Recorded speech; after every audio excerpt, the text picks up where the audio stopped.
One of Omaha's oldest family-owned restaurants will close its doors after we ring in the new year. After more than 80 years in business, Piccolo's restaurant will close its doors at the end of the year. John Chapman talked to the owner to find out why. The sign above Piccolo's restaurant was custom made, modeled after owner Tony Piccolo, who didn't play the piccolo at all. He's playing the piccolo wrong. He never played the piccolo, and he's playing it left-handed because he was left-handed, and that's not how you play piccolo. In 1932, Tony Piccolo married Grace Cornelia and brought her here to the 20th and Martha building as a new bride. They raised their family here. We all grew up in the apartment above the bar area now, and that's where we lived, and that's where my mom and dad lived until they died. Donna Sheehan worked in the family restaurant as a little girl. This is Donna, 5 years old.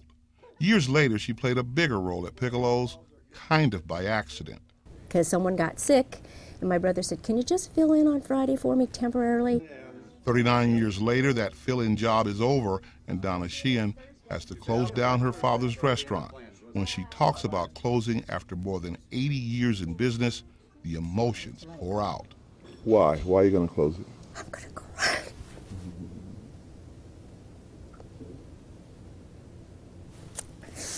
I didn't want to do this. Sorry. We've decided to end it because the business isn't there anymore. We've tried everything, but it's just what happens. You know, the chains come in and they just eat the little fish, and we just can't compete with them. They have deep pockets, we do not. 5 generations of Donna's family has worked at the restaurant. This is her granddaughter, Kayla, and grandson, Tyler. Her employees, just like family. There have been staff working here for decades. All of this good food coming to an end is sad news. Customers here are taking it hard. Marvin Troffholtz and Tom Zorn have had lunch here every Thursday for years. Oh, of course it's sad. I mean, it's a tradition.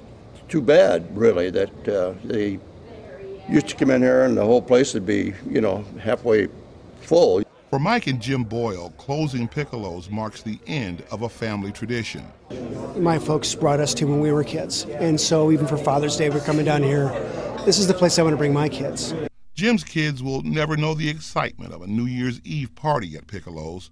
Like this one in 1938, the place was packed. It will be New Year's Eve 2015 when they close the doors here. It's really, really sad because it's my dad, and it's his legacy, and we've taken it as far as we possibly can. With photographer Mike Plews, John Chapman, WOWT 6 News. Amazing 80 years. 5 generations have worked there. Yeah, and Sheehan is hoping that her son will be able to purchase the building. But she tells us the restaurant as we know it will be gone the first of the year.